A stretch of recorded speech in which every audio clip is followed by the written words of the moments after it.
Hey guys, welcome back to the channel. Today's Down and Dirty is why it's important to check your fluids even on newer machines. So I'm out here with Rick.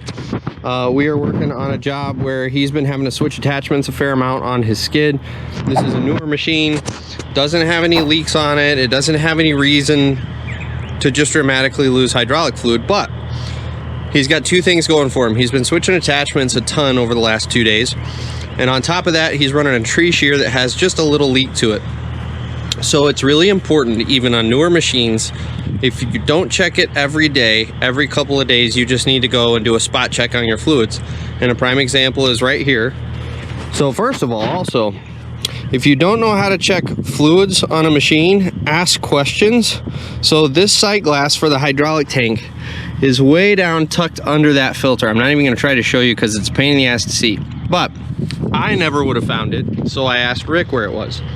Ask questions, don't just make assumptions, or don't just ignore it, because come to find out, with all of the switching and the little hydraulic leak on the shear, he's low on hydraulic fluid. So that's number one thing we need to talk about. Number two is always pay attention to your machine. As an operator, you get to know your machine, you get to know the feel, the sound.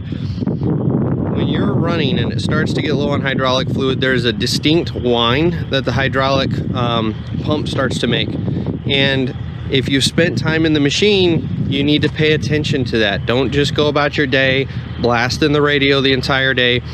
Periodically stop the radio, just listen to your machine, get to know the feel of it, because you're also going to know just a slight different feel when it starts to get low on hydraulic oil. So it's a really quick video.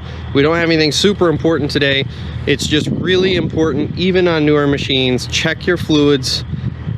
Things happen outside of you walking up to it and seeing a puddle, and it's things. This isn't regular hydraulic fluid anymore, it's motor oil. Oh yeah, and that's the other thing. Make sure you put the right fluid in there, because what he just said, a lot of the newer machines aren't taking traditional hydraulic fluid in their hydraulic tanks. I know a lot of the machines with hydrostatic transmissions and stuff like that, they don't use regular hydraulic oil. They have a special blend that they use. So make sure when you go to fill it too, you can cost you or your business owner thousands of dollars in damage if you put the wrong fluid in. So make sure you put the right fluid in. So anything else you want to add, Rick? No, that's it. Just check your fluids, get to know your guys' machine. So that's it. So nice, quick, short, down and dirty today. You guys have a good one.